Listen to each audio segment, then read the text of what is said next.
بسم اللہ الرحمن الرحیم رب اشرح لی صدری ویسر لی امری واحلل عقدۃ من لسانی یفقہوا قولی۔ ناظرین محترم، قرآن مجید کی تفسیر موضوعی میں عباد الرحمن کی صفات پہ سلسلے گفتگو جاری ہے۔ استاد محترم سورہ فرقان کی آخری آیات میں خداوند عالم نے عباد الرحمن کی صفات کو بیان کیا ہے، اور بات یہاں تک پہنچی ہے کہ اللہ ارشاد فرماتا ہے والذین لا يدعون مع اللہ الہا آخر ولا یقتلون النفس التی حرم اللہ الا بالحق، کہ عباد الرحمن کی صفات میں سے ایک یہ ہے کہ وہ لوگ ہیں کہ لا يدعون مع اللہ الہا آخر، کہ جو اللہ کے علاوہ کسی اور کو الہ سمجھ کر نہیں پکارتے۔ تو سوال یہ پیدا ہوتا ہے کہ بعض لوگ کہتے ہیں کہ غیر خدا کو پکارنا ہی شرک ہے، یعنی مثلا بعض مسلمان یا رسول اللہ کہتے ہیں، بعض یا علی مدد کہتے ہیں، تو کیا یہ بھی شرک کے زمرے میں آتا ہے؟ بسم اللہ الرحمن الرحیم۔ دیکھیے، بنیادی طور پہ جو کانسیپٹ ہے کہ اللہ تبارک و تعالیٰ کے ساتھ یعنی امید وابستہ کرنا، وہ اللہ کا ایک نظام ہے باقاعدہ طور پہ۔ اس نظام کے اندر مختلف قسم کی اس کی شکلیں بیان کی گئی ہیں۔ اللہ کے قائم کردہ نظام کے ساتھ رابطہ کرنا اس چیز کے لیے وہ اللہ تبارک و تعالیٰ کے ساتھ رابطہ، جیسے اطیعوا اللہ و اطیعوا الرسول اولی الامر منکم، تو اولی الامر کی اطاعت کرنا جو ہے وہ ظاہری طور پر ایک انسان کی اطاعت کی جاری ہوتی ہے، لیکن وہ در حقیقت اللہ تبارک، کیونکہ وہ نظام بنایا وہ اللہ تبارک و تعالیٰ کا ہے۔ اسی طرح سے جیسا کہ یعنی مدد طلب کرنا،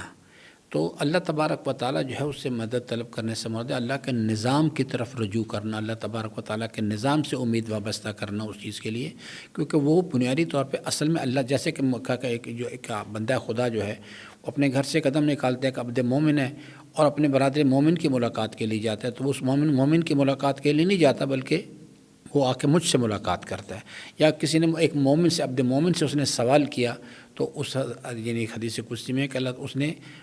اس نے ایسا سوال ہے جیسے اس نے اللہ تبارک و تعالیٰ سے سوال کیا، کیونکہ مومن کی فکر جو ہے بنیادی طور پہ وہ ہے کان اخذہ للہ و ترکہ للہ، حبہ للہ و بغضہ للہ۔ تو بنیادی طور پہ اس کی فکر پر چونکہ اللہ کی حاکمیت ہے تو اس کی طرف رجوع کرنا، اور اگر کوئی منافق سے امید وابستہ کرتا ہے، اس سے جا کے سوال کرتا ہے، تو فرمایا کہ اس نے پھر میرے ساتھ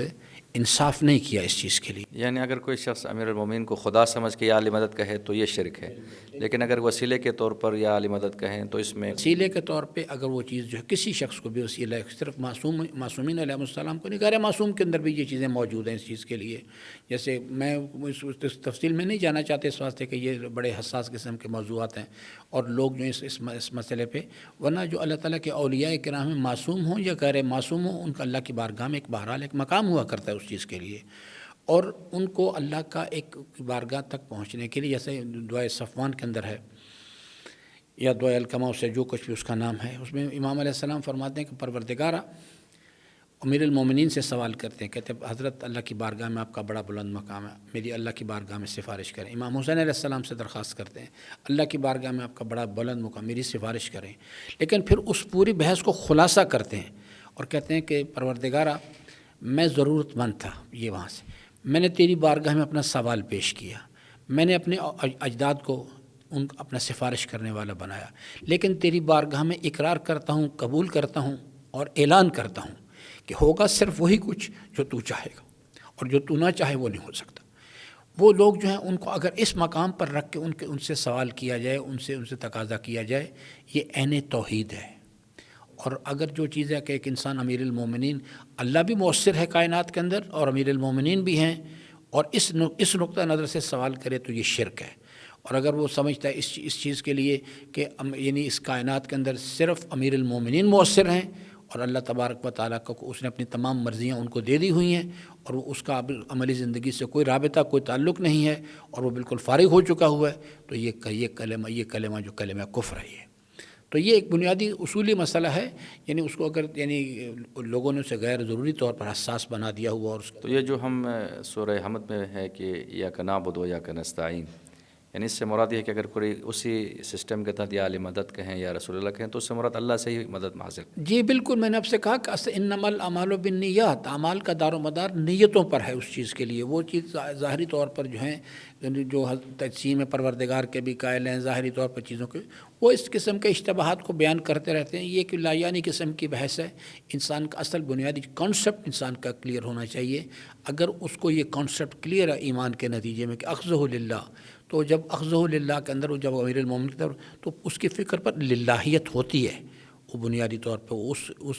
یعنی اس راستے کو اختیار اس لیے کرتا ہے کہ اللہ تبارک و تعالیٰ چاہتا ہے اس چیز کے لیے. انجینئر محمد علی مرزا صاحب، ایسے افراد اسی آیت کے بیس پہ مسلمانوں کی تکفیر کرتے ہیں یا ان کو مشرک سمجھتے ہیں کہ یہ یا رسول اللہ مدد کہتے ہیں یا علی مدد کہتے ہیں، تو اس کا مطلب ان کو خود توحید کا پتہ نہیں ہے. میں نے عرض کیا کہ دیکھیے خود وہ اصل میں بنیادی طور پہ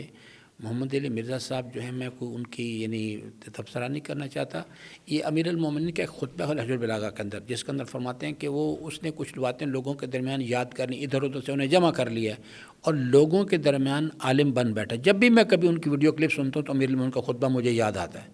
وہ لوگوں کے درمیان اس بات ہے کہ ان کا سابقہ لا علم بے خبر لوگوں کے ساتھ ہیں، نہ جن کو معیار حق کا پتہ ہے اور نہ معیار باطل کی شناخت رکھتے ہیں. اس واسطے وہ لوگ ان سے متاثر ہوتے ہیں اس قسم کے. جیسے بعض سادہ لوح قسم کے شیعہ حضرات ان سے بڑے متاثر ہوتے ہیں جس وقت وہ یعنی کچھ ایسی باتیں کرتے ہیں یعنی جو اہل بیت علیہ السلام کے مخالفین کے حوالے سے، لیکن ان کی جو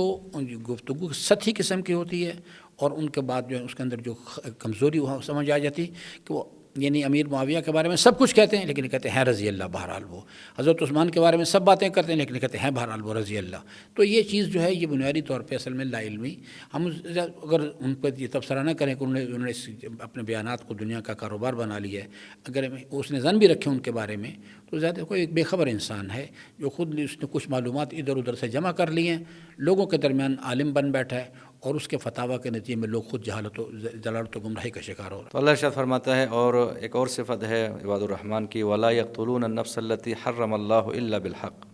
کہ عباد الرحمن وہ لوگ ہوتے ہیں کہ جو بے گناہ کسی بندے کو، کسی نفس کو یعنی جسے خدا نے حرام قرار دیا اس کو قتل کریں، اس کو قتل نہیں کرتے مگر یہ کہ حق کے ساتھ ہو، جس طرح قصاص وغیرہ ہے. قصاص کا دستور ہے، یا ایک ولی امر کے یعنی حکم کے اس کے ذیل میں انسان جہاد کے لیے نکلتا ہے، تو وہ چیز جو ہے اگر کوئی بھی انسان جو ہے وہ اس حوالے سے یعنی اللہ بالحق سے مراد ہے کہ وہ راستہ یعنی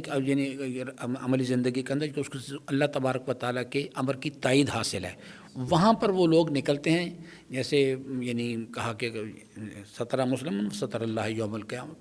لیکن اگر کوئی آدمی اجتماعی جرائم کا ارتکاب کرتا ہے تو اس آدمی کو غیبت نہیں ہوا کرتی اس چیز کے لیے، اس آدمی کا اس کے جرائم کو آشکار کرنا انسان کے لیے لازم ہوتا ہے. تو یہ اصل میں یعنی روایات کو، آیات قرآنی کو جمع کر کے ایک دوسرے کے ساتھ ملا کے دیکھیں تو پھر وہ چیز جو ہے وہ یعنی صحیح طور پہ انسان کے نکھر کے انسان کے سامنے آ جاتی ہے. تو یہ جو آج کل ہم دیکھتے ہیں کہ افغانستان میں یا شام کے اندر اللہ اکبر کا نعرہ بھی لگاتے ہیں اور ساتھ جو ہے بے گناہ افراد کو ذبح کرتے ہیں، یعنی ان کا عباد الرحمن سے کوئی تعلق نہیں ہے، یہ عباد الشیطان ہے. یہ لوگ بنیادی طور پہ یعنی اگر ہم اس وقت عالمی سینیریو کے اندر عالم اسلام کو دیکھیں، یعنی اسلام ناب محمدی کی وہ تعبیر جو امام خمینی نے بیان کی ہے، تو اس اسلام ناب محمدی کے راستے میں دو بڑی رکاوٹیں کھڑی ہیں. ایک وہ چیزیں جو ظاہری طور پر یعنی اللہ تعالیٰ کا انکار کرتے ہیں، اللہ کے رسول کا انکار کرتے ہیں، جیسے یہود و نصارہ ہیں، وہ بھی اس کے مخالف ہیں. لیکن یہ لوگ جو کہ اپنے آپ کو مسلمان کہتے ہیں اور اس سے لوگوں کو قتل کرتے ہیں، جیسے ابھی یعنی جو حضرات ہیں طالبان ہیں، وہ اس وقت وہاں پہ افغانستان کی سرزمین پہ حکومت کر رہے ہیں، تو اپنے وہ قوانین بناتے ہیں خواتین کو آپ نے پڑھنا نہیں، آپ نے یہ نہیں کرنا، آپ نے وہ نہیں کرنا، آپ نے اپنے چہرہ ڈھانک کے رکھیں. اور یہ جو یعنی شام والے حضرات جو آئے ہیں نئے، یہ بھی اسی قسم کی حرکتیں کرتے ہیں. یہ ان کا خود ساختہ اسلام ہے اصل میں بنیادی طور پہ. یہ انہوں نے اپنے کچھ قبائلی رسم و رواج کو اس کے اوپر انہوں ریپر لپیٹا ہوا ہے. یا پاکستان کے اندر بھی بعض اوقات ایک خود ساختہ سوڈو قسم کے جو یعنی مفکرین ہیں، دانشور ہیں، وہ کہتے ہیں کہ جناب یہی اسلام بنیادی طور پہ اسلام کا علم بردار ہے. یہ لوگ صرف ان کے بارے میں یہ کہا جا سکتا ہے کہ یہ لوگ نہ معیار حق کی آگاہی ہے ان کو کہ حق کا راستہ اختیار کریں، نہ معیار باطل سے شناسائی ہے کہ اس سے اجتناب کریں. یہ خود اپنے خود ساختہ توہمات، تخیلات، خیالات جو ہیں، یا اپنے آباء و اجداد کا جو دین ہے اس کو انہوں نے اس کے اوپر ریپر لپیٹا ہوا اسلام کا اور کہتے ہیں یہ اسلام ہے. اور یہ سب سے بہترین ہتھیار ہیں یہود و نصارہ کے ہاتھ. جولانی اس وقت جتنا یعنی فائدہ مند ثابت ہوا اسرائیل کے لیے، انہوں نے آج تک ایک گولی اسرائیل کے خلاف نہیں چلائی، کبھی انہوں نے غزہ کے مسلمانوں کے لیے کوئی بات آواز بلند نہیں کی، لیکن وہ جو انہوں نے اسرائیل کو فائدہ پہنچایا اسی طرح سے۔ تو اسی طرح سے جو ترکی کا جو مرافق صدر ہے وہ بھی اس واسطے وہ اپنے آپ کو خلافت عثمانیہ کا وارث کہتا ہے، اور کہتا ہے کہ ہم یہ شام پر اس لیے قبضہ کرنا چاہتے ہیں کہ ہم خلافت عثمانیہ کا احیاء کر سکیں۔ یہ اللہ تعالیٰ ان پر رحم کرے، اور عامت المسلمین پر رحم کرے کہ وہ معیار کی شناخت کریں، معیار حق کی اور معیار باطل کی، تاکہ یہ منافقین جو عالم اسلام کے لیے یہود و نصارہ سے زیادہ خطرناک ہیں، ان کو صحیح شناخت حاصل ہو سکے۔ تو اللہ ارشاد فرماتا ہے ولا یزنون، اور عباد الرحمن کی ایک صفت یہ ہے کہ یہ زنا نہیں کرتے، بد کرداری نہیں کرتے۔ ومن یفعل ذلک یلقی اثاما، کہ جو شخص یہ کام کرے گا وہ اپنے اس کے فر کردار تک پہنچے گا۔ یضاعف لہ العذاب یوم القیامہ ویخلد فیہ مہانا،